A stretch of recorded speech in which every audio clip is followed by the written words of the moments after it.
Okay, Andrea, so this is the outside of the store. This is the display window. In the window, Brian already fixed the window, but this is what it looks like right now as of the moment. This is what Dylan wanted. She took out his pictures, so this is what it looks like. She wants it to be more camp friendly, more than summer. So I'm gonna take you inside the store now.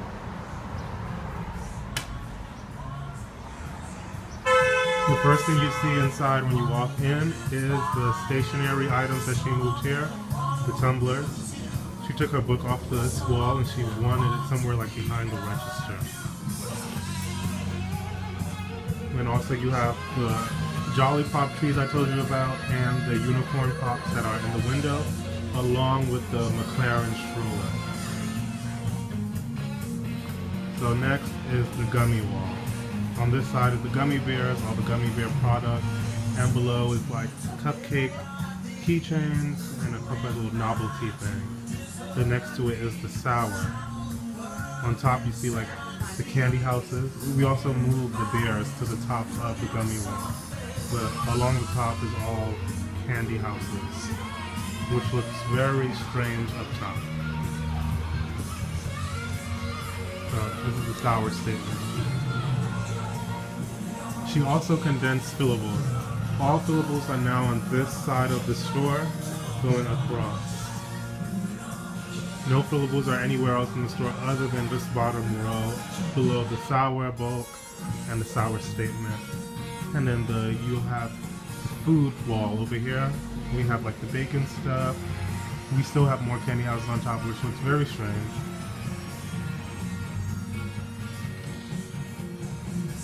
Then this is the Whirly Pop tree that's in the middle of the floor. If you can see, the Whirly Pop tree is here, and then when you turn around by the entrance, the next thing is the Jolly Pops and the Unicorn Pops. So it looks kind of weird to have the toppers so close to each other, to do toppers there, and then when you turn around, another tree with toppers. The trees would have to be spread out. So on this side, we have the baseball stuff. I found Scooby-Doo and Toy Story fans. So she moved the M&M fans here, so I just added fans along the bottom. Scooby-Doo and Toy Story because one, this is a boy wall, and all the baseball stuff is here, and there's not really a boy statement in the store, so I figured it would work best here with the gummy foods like snakes and frogs and whales, where all these are like boy candies. Right next to it is the Marvel Avengers wall.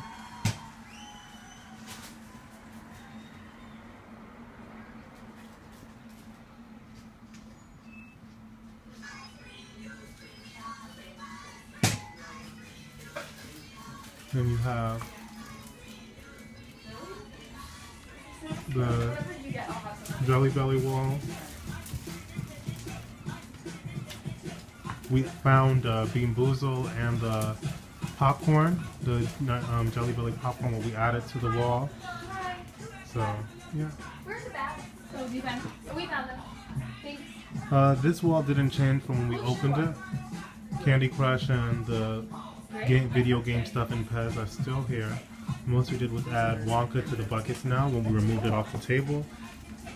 Are you like a chocolate person or a big fan? Then also over here is now the nostalgia wall.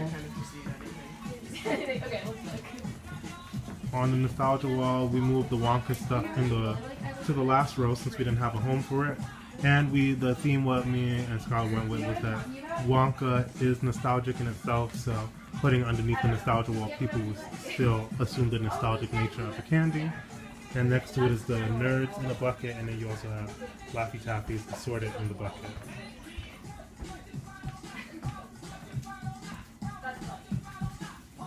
This is the Alex Candy Girl statement. There's a lot going on with this wall. On top you have Alex, then Ken Craft. We don't have a big enough, the space isn't big enough to put Ken Craft in a fan, so we just put it in the little acrylic fixture. Then you have Pez, then you have Hello Kitty, and then on the bottom the sports sack. The wall is kind of jumbled up. It needs a little bit more order. and a consistent story as to what is what. Because there's just too many different SKUs and too many different types of product on this wall, so the story is not 100% clear. Oh, this is the summer wall where we have like Pumpinators, marshmallow shooters. This wall didn't change at all since we opened. Still the same. Behind me is the nostalgia wall. We're still waiting on the jars to swap the nostalgia bulk into the jars. And once the jars come, the wall should be back to normal. But we put red vines and animal crackers on top, and the 3 jars that were in the window are on top now as well.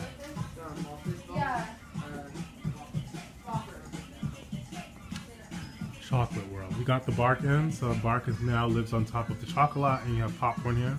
Dylan moved it there. Then on top, you'll see a whole bunch of pillows. These are all the pillow moves that she did. She also wanted the healthy stuff and the sugar-free stuff to be together.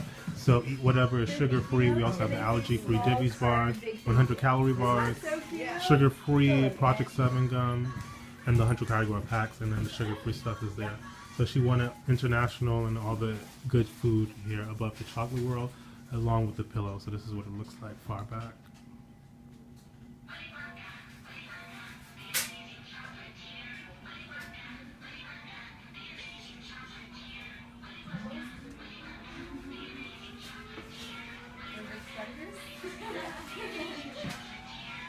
On the Chocolate World, we added the baskets and the Sweet Treat Towers and the Pretzel Towers, as Dylan wanted it to look more gifty, that these are high-end products.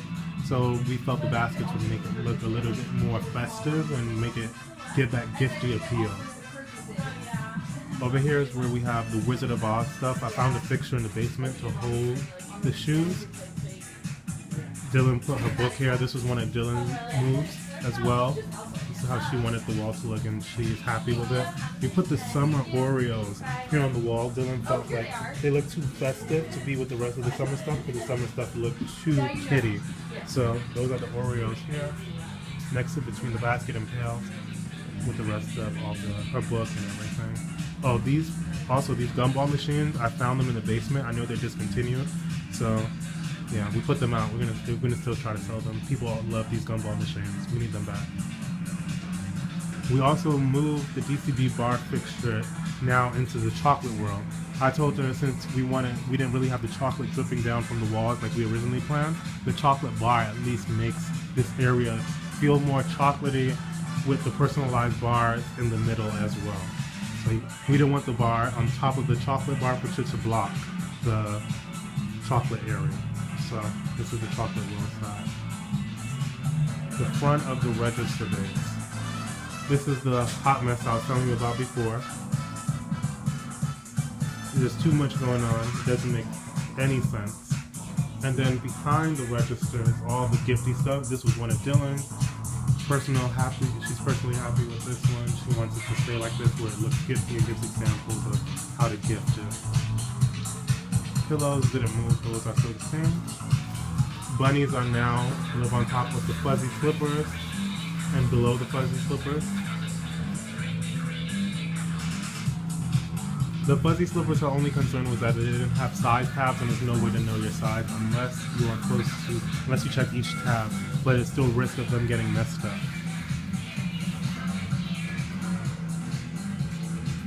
Fuzzy. Another floor mover we did, Pucker Powder is now in front of Ooey Gooey instead of the apparel table, and then the apparel table is here. This is how Dylan wanted the apparel on the table. In the bucket up top, we have headbands facing out so customers can see it as they approach the table. So this is what the table looks from this way. And this is the last wall, where Dylan wanted the sports sack to be mixed in with the Candy Girl stuff. It still looks a little messy, because it doesn't really make much sense, because you got that long necklace there, which is an edible necklace, and then everything else on this wall is non-edible. So, and then the mirroring is not correct. Nothing is mirrored correctly. So the only thing that's mirrored right is the iPhone cases up top. So yeah, this all needs a little bit more work.